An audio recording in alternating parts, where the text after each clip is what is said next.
My dad married my stepmother 3 months ago, and I feel like it made my life significantly harder and less pleasant.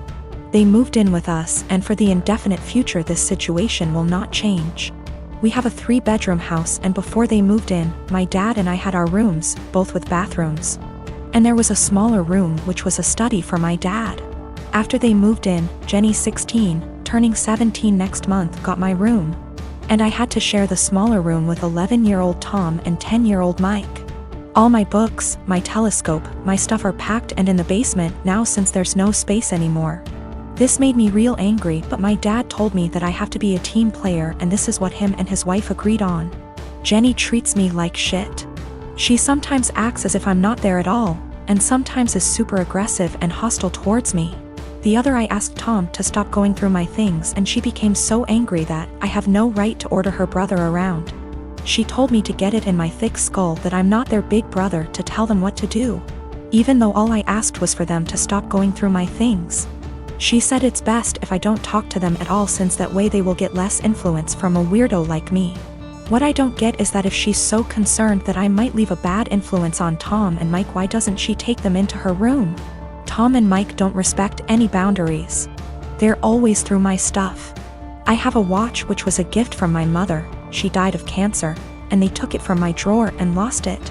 I found it weeks later in the basement with its front glass broken. Before they moved in, I used to get a $100 allowance every month. Now Jenny gets $75, I get $35, and Tom and Mike each get $30. I had an Xbox, but these kids broke it down. I used to spend a lot of time with my dad. He used to come see me play basketball almost every week. He hasn't done it even once in the past 3 months since he's always working overtime. We eat out once a week, and none of them in these 3 months have been to any of my favorite places, but Jenny, Tom and Mike have each chosen their favorites more than once. I complained about all of it to my father last week, and he told me that family is all about sacrifices, and I have to make mine. Haven't I made enough sacrifices already? I feel like I'm the only one making sacrifices. I looked forward to them moving in here, but I now feel like an outsider at home. It's not my home anymore. Life has become very difficult for me. I spend as much time as I can outside because inside is so frustrating, but this is causing problems as well. My dad keeps telling me that not being around means I'm not accepting them as part of the family, while in reality it's the opposite. So I get grounded for not being around, and being around is horrible. I don't want to live here anymore, but I'm only 15 and can't move out. I have nobody else who can take me in. I can't stay here for 3 more years. I'll go crazy. I often fantasize about running away at night, but I know that's also as horrible, if not even more. My girlfriend and I have been together for about a year. Most everything is great except one thing. If I tell her I'm sick / not feeling well / hurt, she refuses to believe me.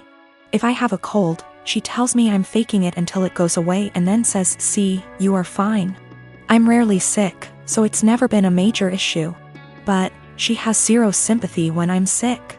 She grew up with hypochondriac parents who were always sick with something, often self-diagnosing themselves with fatal maladies. She has limited contact with them, and the time I met them, I was told by them that they didn't have long left to live. I get it, growing up in that household must have been awful. But what happened on Sunday just sent me over the edge. Girlfriend and my sister wanted to check out this event, and we were all supposed to go. I woke up with excruciating back pain and could barely breathe. Girlfriend got so mad at me for ruining this that she wouldn't speak to me. As she was about to leave, I asked her not to leave because I thought something was wrong. She said no and left. I threw up in my bed and eventually called my parents. I was too embarrassed to call 911. And my mother and brother hauled me to the hospital. I was whisked back, and after 20 minutes I was diagnosed with kidney stones, fentanyl and gravel, and I had a CT scan and then went for a procedure to bust the kidney stones. 5 hours later, and I was laying on my parents' sofa in a haze. I have never, and hope to never, feel pain like that again in my life. I was sure I was going to die. The attending in the told me it's worse than childbirth and that they've had it before, too. I didn't text my girlfriend throughout because I really didn't have the strength or foresight. I was drugged up and uncomfortable.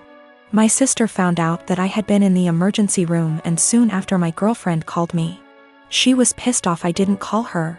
Then I reminded her that I begged her not to leave as I thought something was wrong. She got quiet and eked out an apology. I got furious and said something rather nasty things, unsavory things. In fairness, I was on dope, still sore, peeing blood, and felt like someone had punched me in the gut. Standing was incredibly painful. I needed to take 2 days off of work and school. I rested in bed, and the only thing you can think is the person who should have been there didn't even believe me. She's texted me this week a formal apology and wants one in return for saying nasty things to her. I've been avoiding her texts / calls. I felt like shit this week and picked something up in the So I laid low, took a few days off work and relaxed. She wants to meet tonight and talk about everything, but I'm still so mad I don't know if I should hold off seeing her. Is this as big a transgression as I feel like it is? Am I blowing this out of proportion because I felt so shitty? I just am so annoyed and angry. Girlfriend didn't believe me something was wrong, and I wound up in the with kidney stones and needed a procedure.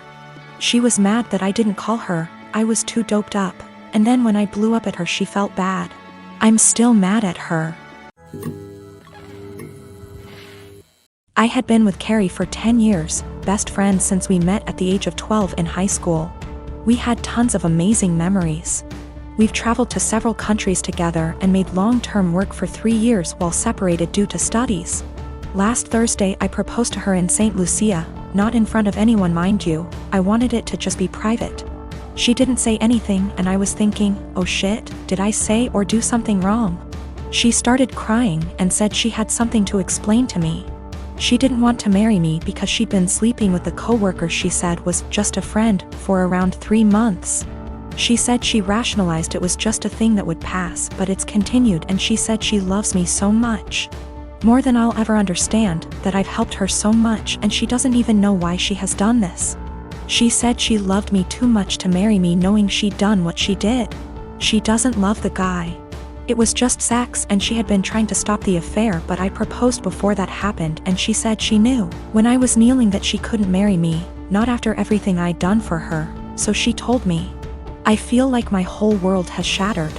We had an awkward flight home on Friday evening and haven't spoken since.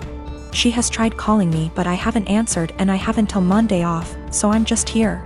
I've barely eaten. I feel like there's a black hole in my stomach draining everything I have mentally. I can't wrap my head around the fact that she was cheating, that she lied, that she hid it from me. My sister apparently had some words for her.